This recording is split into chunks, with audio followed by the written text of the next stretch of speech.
Você está feliz de estar na casa do Senhor? Diga amém. Amém. Aleluia. Eu confesso que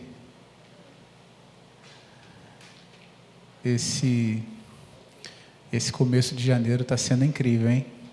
Glória a Deus. Glória a Deus. Abra sua Bíblia comigo, no livro de Romanos, capítulo 12. Nós vamos ficar no verso 1 e 2. Eu queria te pedir para que, se você estiver sem Bíblia, você acompanhe a pessoa que está do seu lado. Poxa, pastor, mas tem um painel tão lindo, bonito aí, bacana.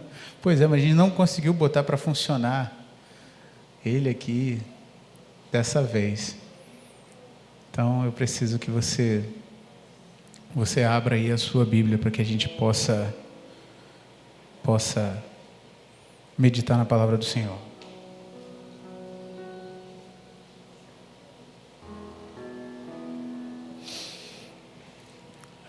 Livro de Romanos, capítulo 12, verso 1 e 2.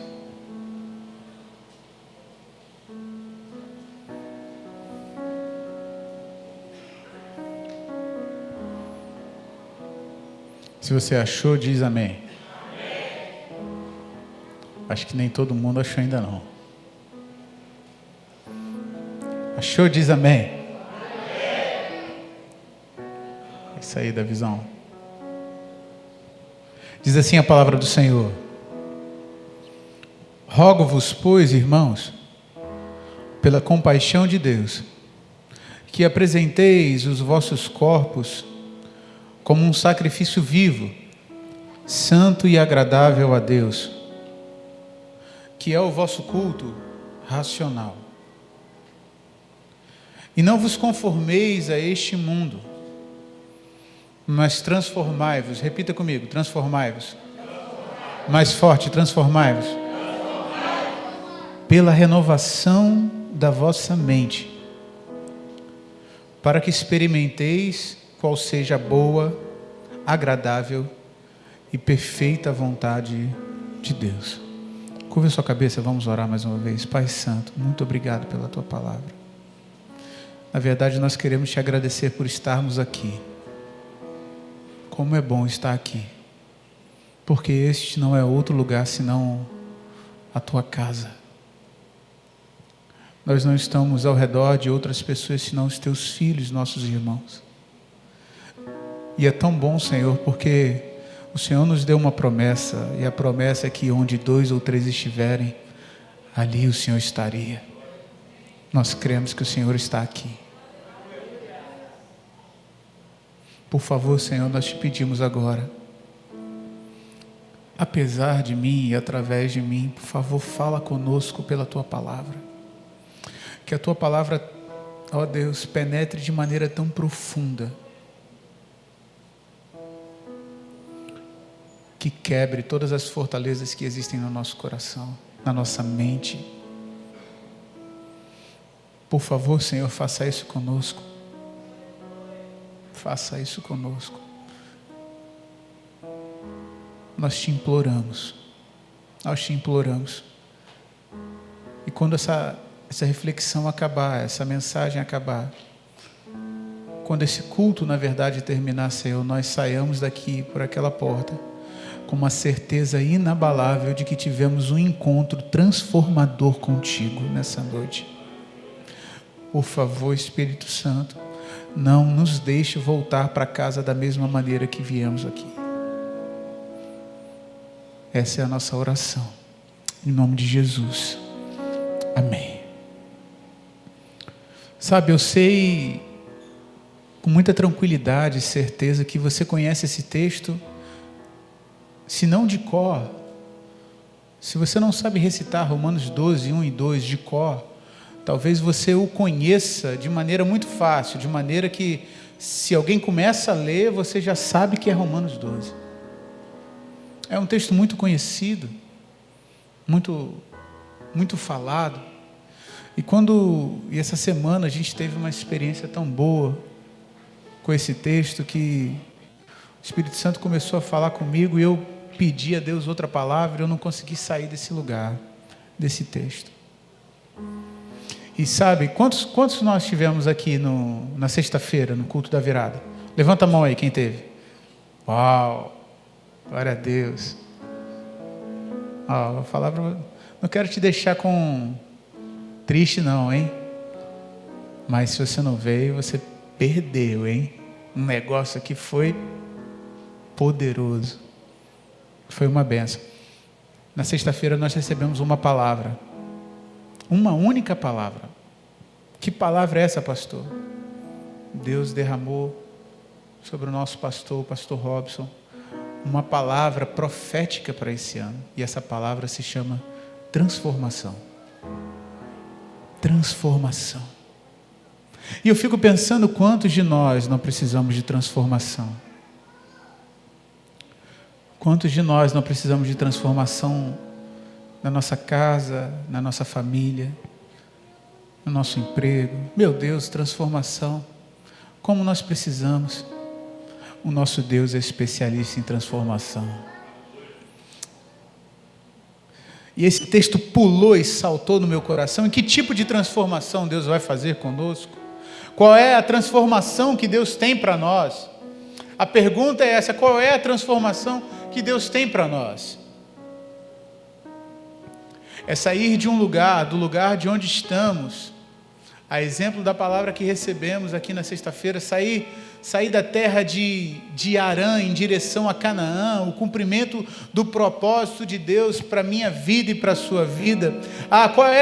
Como assim, pastor? Explica para mim melhor. Talvez o verso 2 ele consiga explicar de maneira completa para nós. O que Deus tem para nós? Deus tem algo bom. Deus tem algo que não é só bom, é agradável. Deus tem algo que não é só bom e agradável, mas é bom, é agradável e é perfeito, aleluia. Por quê? Porque é a vontade de Deus para nós. E nesse sentido eu queria começar a pensar com você, esse caminho de transformação que talvez Deus está propondo para mim e para você como igreja, para o ano de 2022. Você está comigo? Diga amém. Você está com cara de cansado, está com cara de quem virou a noite inteira acordado.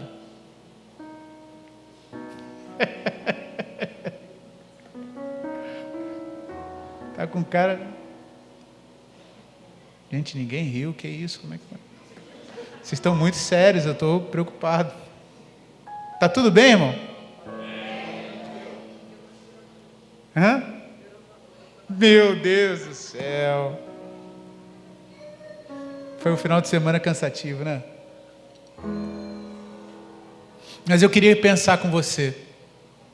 Qual é o caminho da vontade de Deus, para que a vontade de Deus se cumpra na minha vida, na sua vida, no ano de 2022, qual é o caminho que a gente precisa tomar? Qual é o lugar por onde, qual é a estrada que a gente tem que pegar, irmão?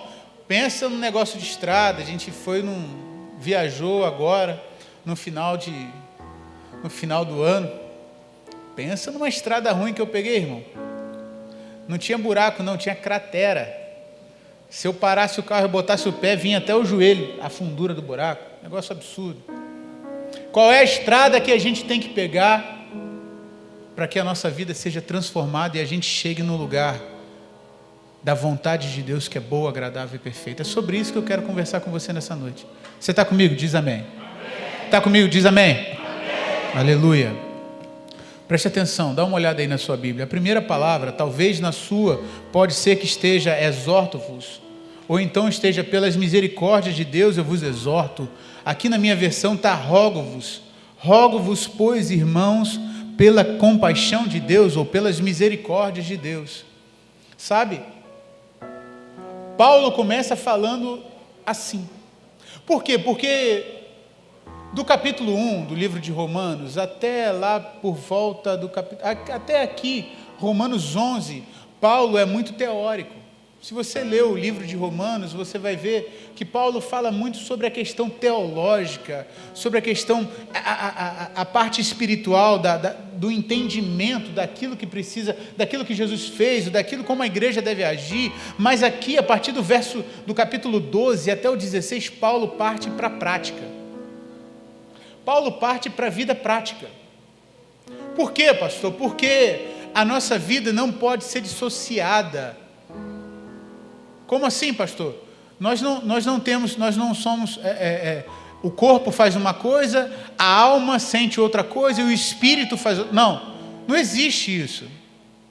A nossa vida e a proposta de Deus para nós é que a palavra dele seja completamente integrada na nossa vida. Como assim, pastor? Adorarás, pois, o Senhor teu Deus com todo o teu coração, com toda a tua alma, com todo o teu entendimento, com toda a tua força. Tudo que existe em você precisa ser direcionado ao lugar do propósito de Deus.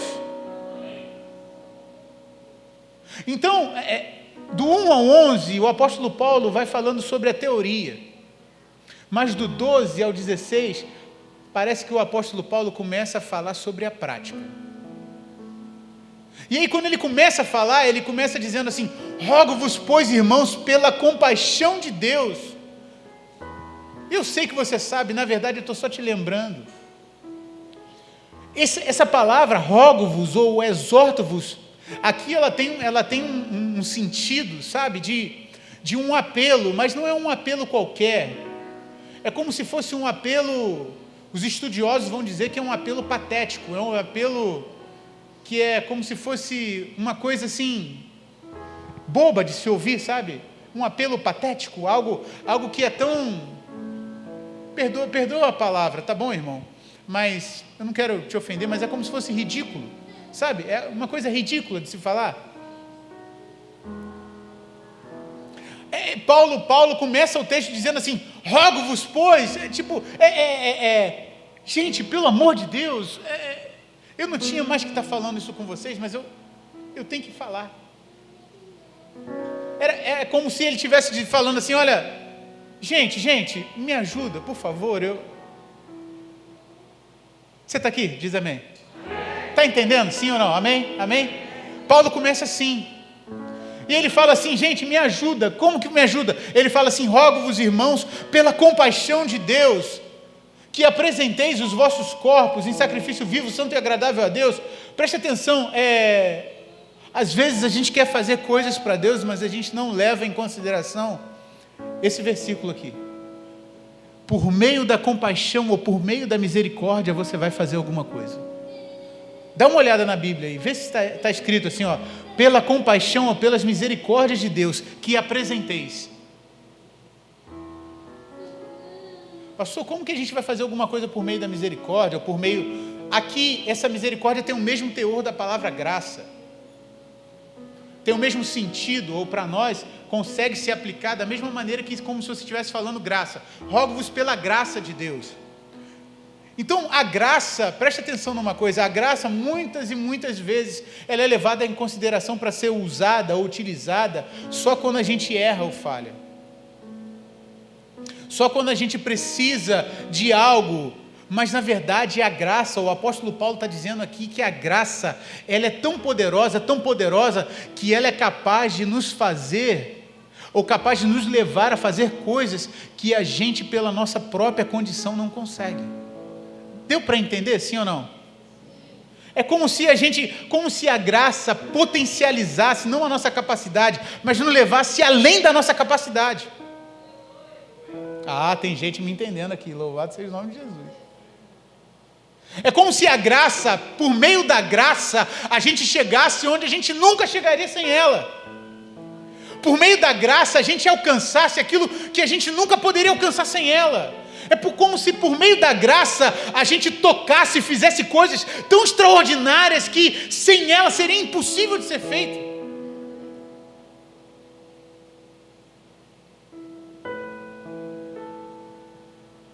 É pela graça.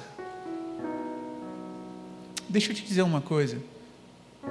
Se eu estou aqui hoje com esse microfone na mão e tendo o privilégio que eu não sei talvez nem mensurar na minha mente, de poder falar da palavra de Deus, e falar da palavra de Deus para você, por favor, não se iluda, não tem a ver comigo, tem a ver com a graça de Deus. Se você faz alguma coisa no reino de Deus, para Deus, por favor, eu não sei, de repente você faz pouco ou muito na sua perspectiva, mas eu queria te dizer que nosso Deus é um Deus grande. Tudo que é entregue nas mãos dele se torna imenso, aleluia. Tudo isso é fruto da graça. Foi a graça que fez um menino entregar 5 pães e verem 12 cestos e 5.000 pessoas serem alimentadas. É a graça que pega pessoas incomuns, improváveis, impróprias, pessoas que ninguém dá nada, pessoas que falam assim, olha, como Pedro, um pescador que não sabe nem falar direito, o homem prega um sermão, Vicente Júnior, e ele simplesmente prega um sermão e quando ele acaba 3.000 pessoas se convertem. O que é isso? É a graça de Deus.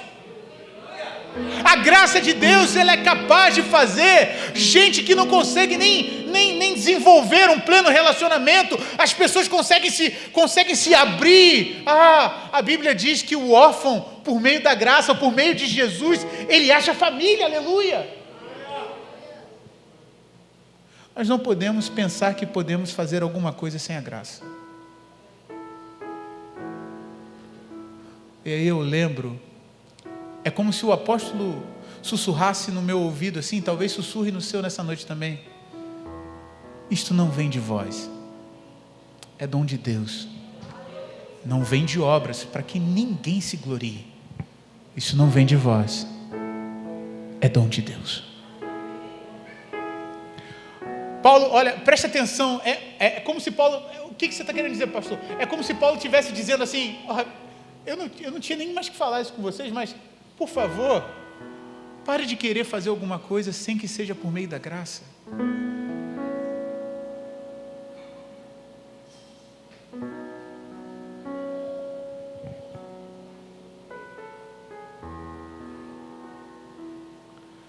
O começo da conversa é esse.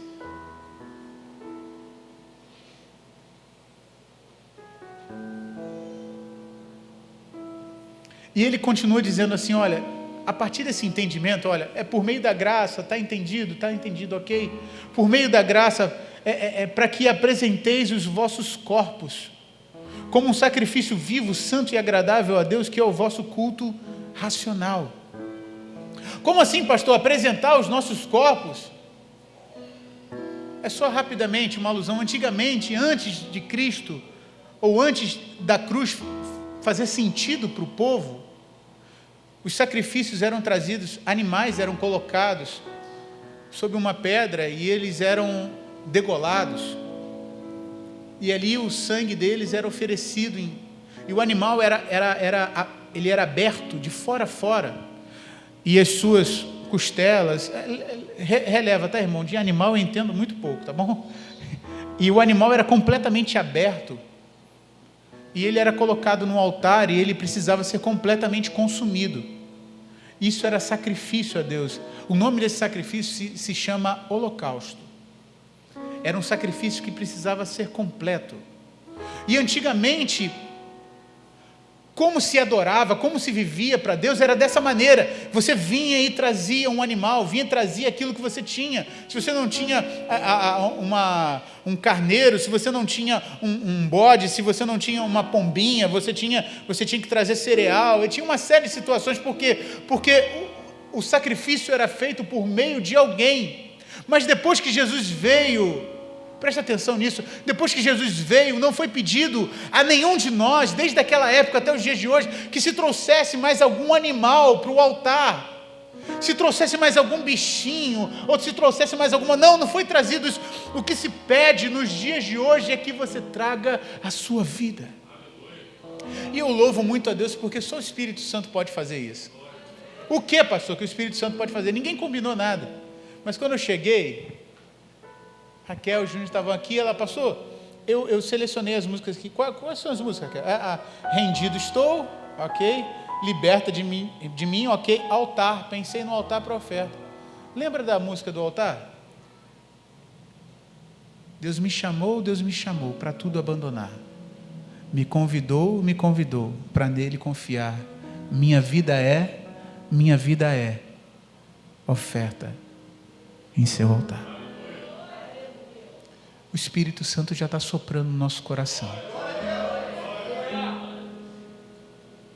Não tem nada combinado, irmão.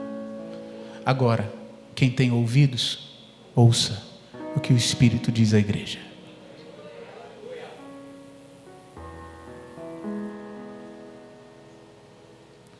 O sacrifício vivo.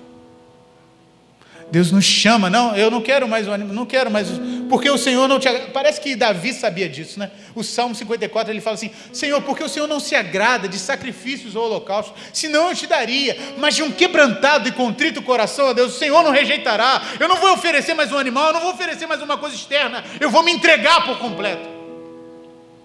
O sacrifício vivo que Paulo está querendo dizer aqui, como que a gente deve se apresentar a Deus como um sacrifício, uma entrega completa, santa e agradável a Deus, que é o nosso culto racional. E algumas pessoas, eu queria parar um pouquinho aqui com você, para que a gente possa trazer um pouquinho de luz, para que a gente possa entender um pouco melhor isso aqui. Eu aprendi isso essa semana, foi poderoso, na verdade eu e Natália aprendemos. Quando o apóstolo Paulo fala assim, olha, o vosso culto racional, via de regra, a gente entra no embate. Você está comigo? Diz amém. Está comigo? Diz amém. Amém. Depois você me chama de enjoado, não tem problema não. Virou quase um jargão esse negócio, né? Mas parece que virou quase um embate quando fala assim, olha, o culto precisa ser racional. Já ouviu isso? Sim ou não? O culto precisa ser racional. E as pessoas acham que a razão, ela está em oposição à emoção. Está dando para entender? Já que o culto é racional, ele está em oposição à emoção. Então, algumas pessoas falam isso no sentido de que, não, o culto é racional, precisa ter entendimento e tal, porque as manifestações do Espírito... Não, isso aí não é de Deus, o nosso culto precisa ser racional. Já ouviu isso? Sim ou não? Provavelmente sim. Mas o que o apóstolo Paulo está querendo dizer aqui não é isso. No grego, ou no original, a palavra racional, ou culto racional, tem sentido como se fosse lógica. É como a palavra aqui é lógica. Logique no original, mas para nós, lógica. Como assim? Ofereçam a Deus um culto que é lógico. Um culto que é coerente. Como assim, pastor? E aqui a gente... Teu cinto está apertado aí? Dá uma conferida. Porque a coisa vai apertar agora, irmão.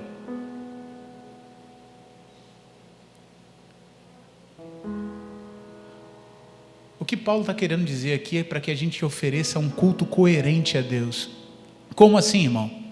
Às vezes a gente acha que culto é aquilo que a gente está fazendo aqui, ó. Esse período que a gente passa de 1h30, 2 horas aqui, dentro do templo, do santuário de Deus, celebrando. Isso aqui não é culto, isso aqui é celebração. Culto é quando você sai por aquela porta e manifesta Jesus Cristo lá fora. Aqui não é culto não, irmão. Aqui é celebração, exaltação, ajuntamento do povo de Deus para celebrar e adorar Jesus. Lá fora é culto. É isso que Paulo está querendo dizer aqui. Culto racional é lógica. Aquilo que você faz aqui dentro tem que ser igualzinho àquilo que você faz lá fora. Aquilo que você vive aqui dentro tem que ser igualzinho àquilo que você vive lá fora. Aquilo que você diz aqui dentro tem que ser igualzinho àquilo que você diz lá fora. E lá fora, quando eu falo, irmão, é lá fora dentro da tua casa. Porque primeiro começa em Jerusalém. E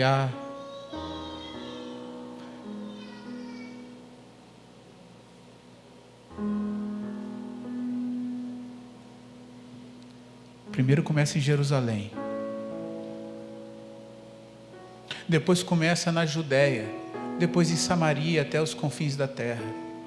Um culto lógico, irmão. Sabe o que não faz sentido, Paulo? É como se Paulo dissesse, você diz que é crente, mas você não manifesta uma vida de quem crê em Jesus. Você diz que ama a Jesus, mas não tem coragem de botar a mão no teu bolso. Você diz que serve a Jesus, mas não tem coragem de abrir mão do seu tempo. Você diz que ama Jesus, mas você não tem, você acha que você pode ficar tranquilo, sentado, porque você não precisa cultuar, porque você não precisa vir no templo, você não precisa estar junto com seus irmãos. Não. Você diz que é crente, mas você fala mal do irmão e fala mal do pastor. O cinto está apertado aí, irmão?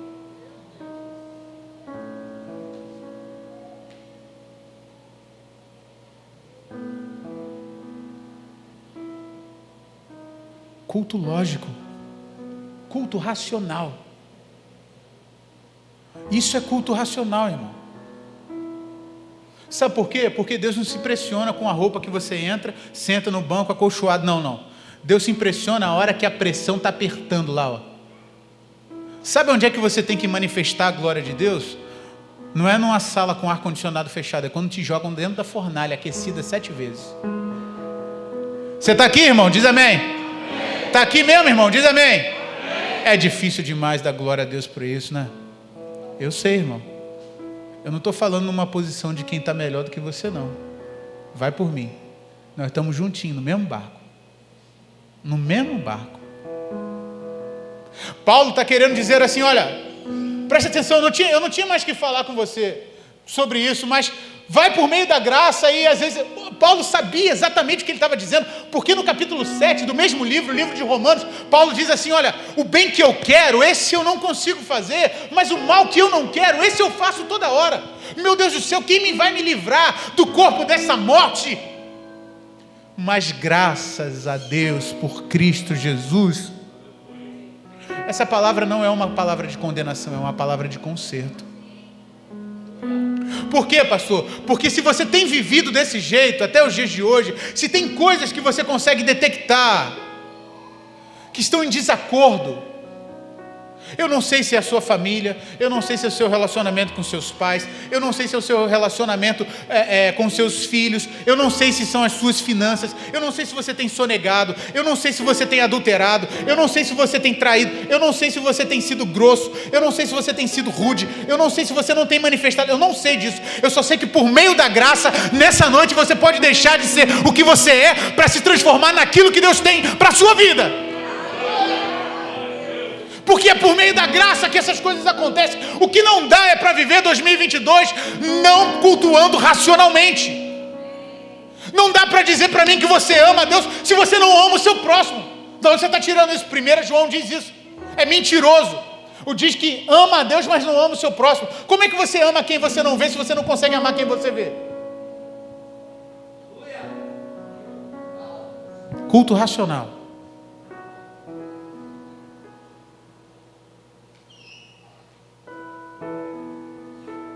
O cinto está apertado?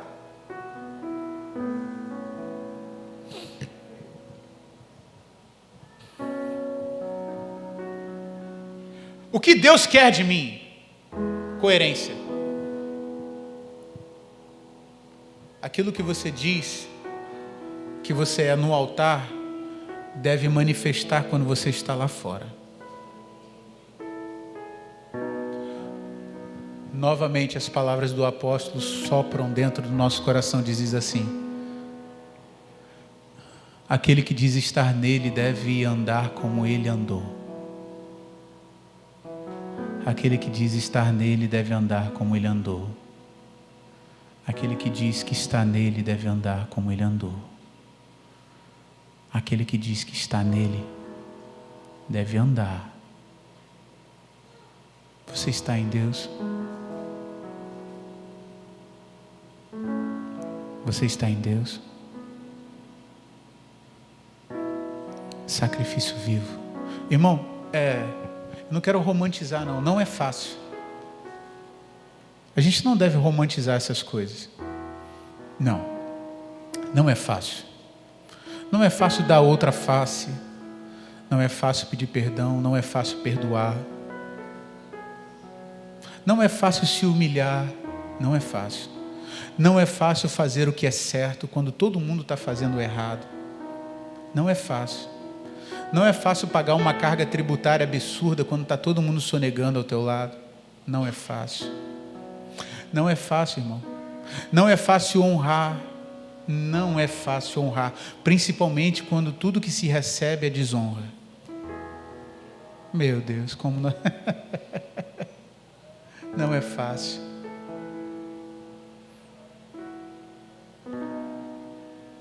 Mas esse é o nosso culto racional.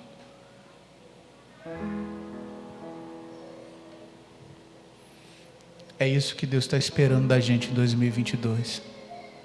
Sabe por quê? Porque o apóstolo Paulo vira e fala assim, olha, e não vos conformeis a este mundo. Ele continua dizendo, eu sei que você sabe, só estou te lembrando, na verdade, de que conformidade é tomar a forma de. Se conformar é como se você estivesse adquirindo a forma do mundo. Como assim? Todo mundo faz, vou fazer também. Eu vou falar para você a mesma coisa que eu falo para Pedro. Se eu desse o microfone a ele ia ficar doido, mas ele é envergonhado. Eu viro para ele e falo assim, você não é todo mundo. Você é Pedro, meu filho. Irmã, irmão, você não é todo mundo. Você é filho dele. Você é filha dele.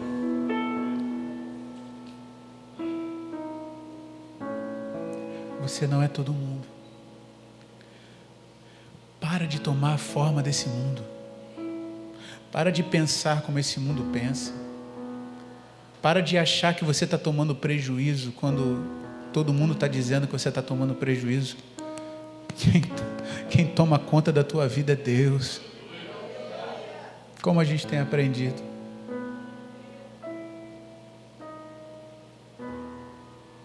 Pastor, mas está todo mundo falando não, mas todo mundo faz desse jeito, pastor, mas você não é todo mundo, irmão. Sabe por quê? Porque o mundo é transitório. Antigamente não se podia, mulher não podia usar calça, você sabia disso? Mulher não podia usar calça, principalmente dentro da igreja, hoje é comum. Você sabia que antigamente não tinha bateria, porque diziam que bateria era coisa do diabo? Hoje em dia, se faltar bateria no culto, dá até um... O pessoal fala assim, é coisa do diabo, está faltando bateria. Você sabia que antigamente mulher não podia subir no púlpito para pregar? Em alguns lugares até hoje não pode isso. Você sabia disso? Você sabia disso, Serginho? Que antigamente se te vissem dançando aqui, como o pessoal ia falar que era um absurdo? Sabia disso? Sabia disso? Se tivesse guitarra elétrica, meu irmão, ia ser uma loucura, mas o mundo muda. Você sabia que antigamente ninguém acreditava que, eu vou... Você está comigo? Diz amém. Aperta o cinto aí. Antigamente homem com homem, mulher com mulher era uma coisa absurda. Hoje em dia é normal, irmão. Porque o mundo diz que hoje em dia é normal. Inclusive passa desenho infantil para dizer para as crianças que isso é normal. Mas eu e você, nós não somos todo mundo. Na verdade nós não somos nem dessa terra. Aleluia. Você está comigo mesmo, irmão? Eu sou doidão mesmo, dá risada. Eu só sei fazer assim. Depois eu fico até envergonhado. Mas não toma forma desse mundo, não pensa como esse mundo pensa. Todo mundo quer ganhar dinheiro do jeito que o mundo quer ganhar dinheiro. Todo mundo quer ter família do jeito que todo o mundo tem família. Todo mundo quer criar filho. Pondé, Cortella, Karnal. Deixa eu te dizer uma coisa. Você lê o livro de Pondé, de Cortella, mas você não tem coragem de investir 20 minutos lendo a palavra de Deus.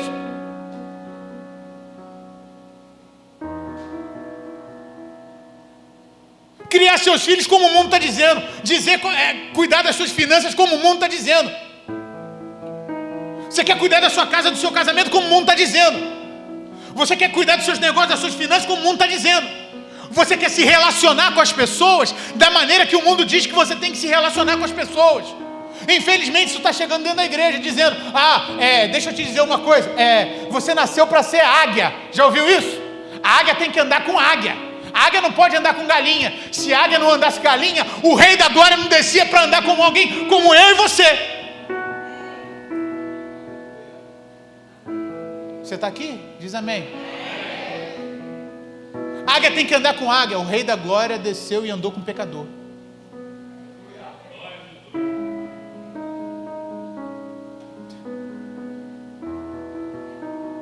A águia tem que andar. Oh, glória a Deus! Para com isso, irmão. haja em vós o mesmo sentimento que houve em Cristo Jesus, que não teve por usurpação ser igual a Deus, antes se esvaziou de si mesmo, assumindo a forma de servo, tornando-se homem, morreu a morte de cruz, pelo que Deus o exaltou soberanamente e lhe deu um nome que está sobre todo nome, para que ao nome de Jesus se dobre todo joelho no céu, na terra, debaixo da terra, e toda língua confesse que Jesus Cristo é o Senhor, para a glória de Deus Pai. Haja em vós o mesmo sentimento que houve em Cristo Jesus. Não vos conformeis com este mundo. Meu irmão, deixa eu te dizer, você está vindo aqui uma vez por semana, durante um período de 1h30, 2 horas. Quando você sai daqui, você é bombardeado 24 horas por dia, 7 dias na semana, falando para você que o que você está ouvindo aqui está errado. Parece que Deuteronômio entra por aquela porta, o autor de Deuteronômio entra por aquela porta, abre o livro lá pelo capítulo 30, e vira e fala assim: olha, eis que eu ponho diante de você a bênção e a maldição, a morte e a vida. E aí, o que vai ser?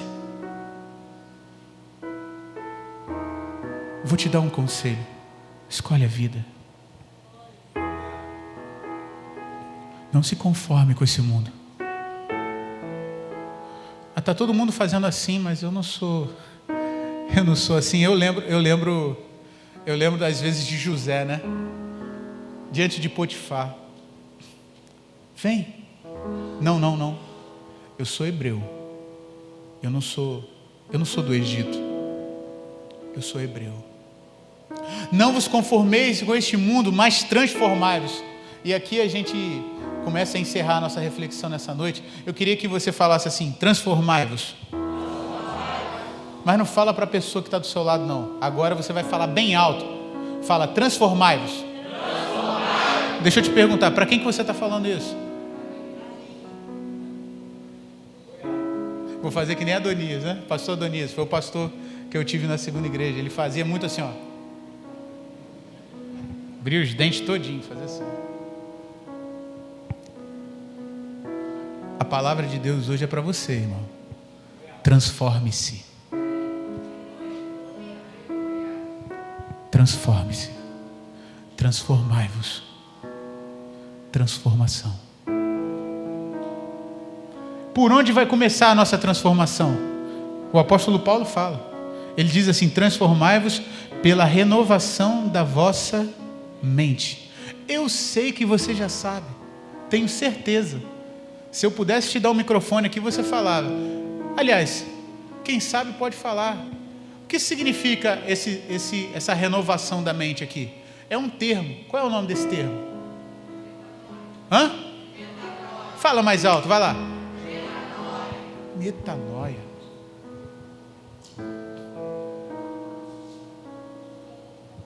E aí eu fui pesquisar o que é metanoia. Vou pegar o celular porque eu printei. Tá bom? E eu vou ler para você aqui o que metanoia significa. Não no aspecto somente teológico, mas no aspecto da palavra em si, na construção da palavra em si. Metanoia significa ação de mudar de ideia ou de pensamento, deixar de seguir ou acreditar em determinada coisa para vivenciar um novo modo de enxergar a vida.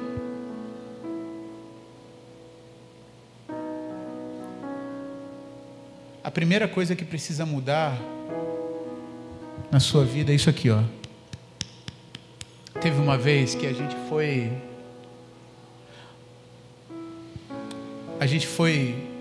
foi ofertar, foi abençoar a vida de um pessoal. E a gente estava num período escasso e tal, e a gente estava aprendendo algumas coisas de Deus, sabe?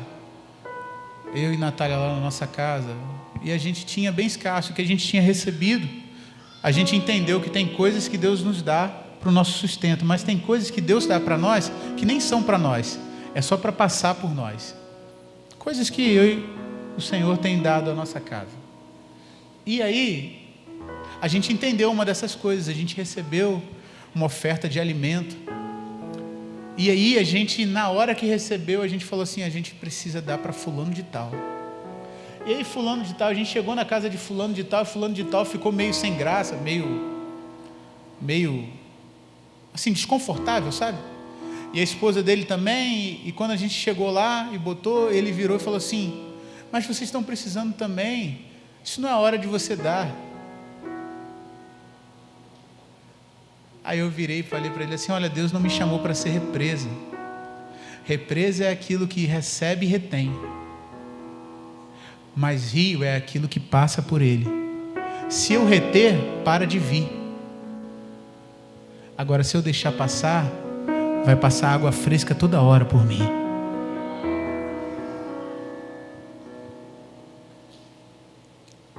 A mentalidade desse mundo é assim, irmão. A mente precisa começar a mudar. A maneira de pensar. O que precisa, pastor?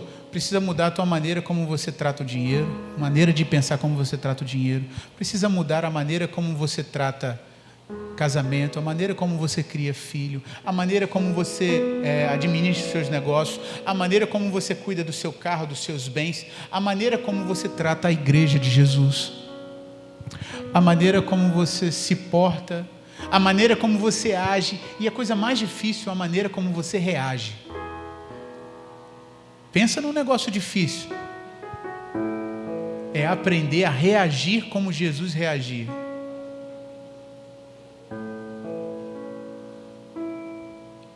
Tudo começa aqui, na nossa maneira de pensar. Será que existem coisas? Por onde vai começar a transformação? Vai começar aqui, aqui.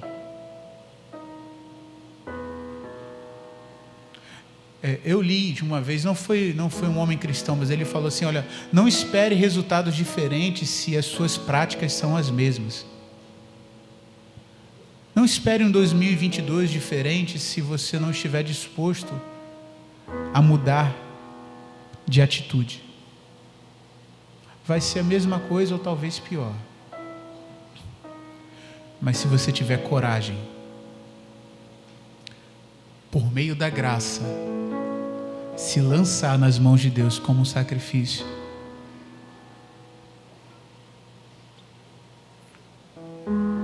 a Bíblia diz assim: olha, para que experimenteis qual seja a boa, agradável e perfeita vontade de Deus. O que é isso para nós? Parece algo comum, não é verdade? Mas não é. Não é. A boa, perfeita e agradável vontade de Deus é ver aquilo que os seus olhos ainda não viram e talvez o seu coração deseja todo santo dia ver.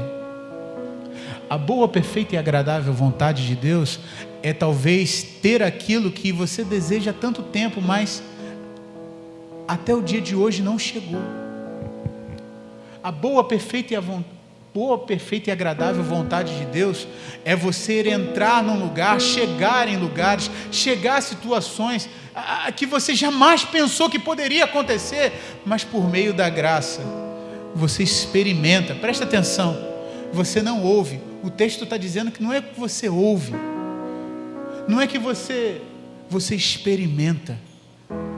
Você consegue sentir, você consegue pegar, você consegue tocar, você consegue ver. É uma experiência. Talvez Deus esteja te chamando para uma nova experiência. Eu não sei, mas eu sei que se você tiver coragem de se render a Deus em sacrifício, se você tiver coragem nessa noite de se colocar diante de Deus e dizer assim para Deus: Senhor, eu entendo que a primeira coisa que precisa de transformação na minha vida sou eu. Senhor, eu acredito que eu preciso mudar muito a minha mente. Senhor, como eu preciso disso.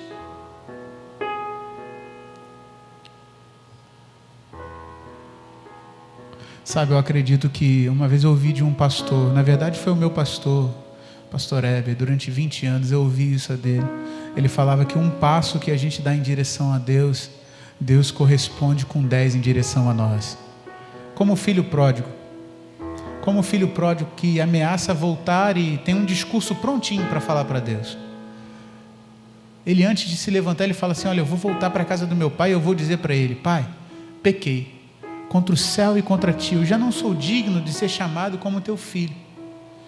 Por favor, faz de mim como um dos teus empregados. E eu gosto de conjecturar, gosto de ficar pensando. Parece que aquele menino, ele foi andando, ele voltava para casa, assim, repetindo aquele discurso, sabe? Pai, pequei contra o céu e contra ti, já não sou digno. Pai, eu pequei contra o céu e contra ti.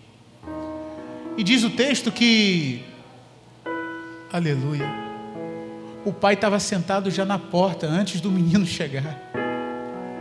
Por quê? Porque o pai sabe que o menino vai voltar.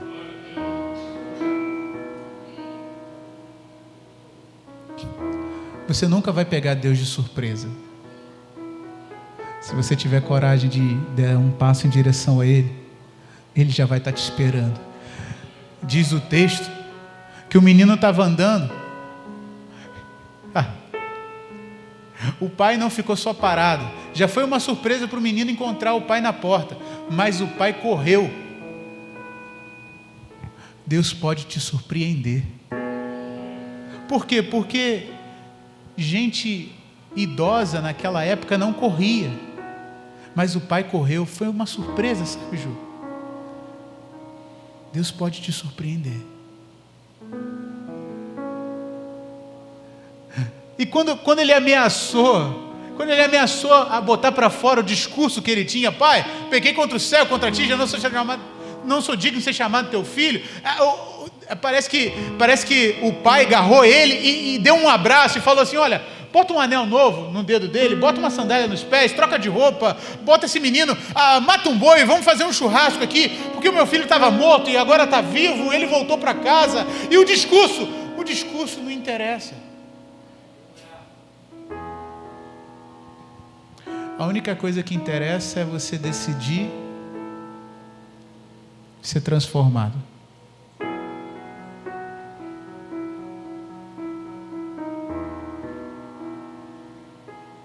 Que o Espírito Santo nos ajude a fazer a oração mais honesta que o nosso coração conseguir nessa noite. Se coloque de pé no seu lugar. Ministério de louvor, pode vir. A gente vai cantar uma canção, e enquanto a gente canta essa canção, eu queria te pedir que você fizesse a oração de Davi. Sonda-me, Senhor, vê se há em mim algum caminho mau, e me guia pelo caminho da tua justiça, por amor do teu nome. Se você se sentir mais confortável, se isso fizer você se concentrar mais, feche seus olhos. Fale com Deus, esse momento é só seu e dele. Nós estamos no primeiro culto, na primeira celebração do ano. É a primeira celebração do ano. O que você precisa colocar diante de Deus para ser transformado? O que você precisa pedir a Ele? Senhor, transforma a minha maneira de pensar. Transforma a minha maneira de agir. Transforma a minha maneira de reagir. É você que vai assistir. Eu não sei se está assistindo, mas você que está em casa, está de férias, está com a sua família, pede a Deus agora para transformar o seu coração, para transformar na verdade a sua mente, a sua maneira de pensar. Você que há muito tempo de repente não vem à igreja, não vem cultuar, volta. Teu lugar é aqui. Teu lugar é aqui. Por que você não decide voltar hoje, sabe? Deus está falando com você.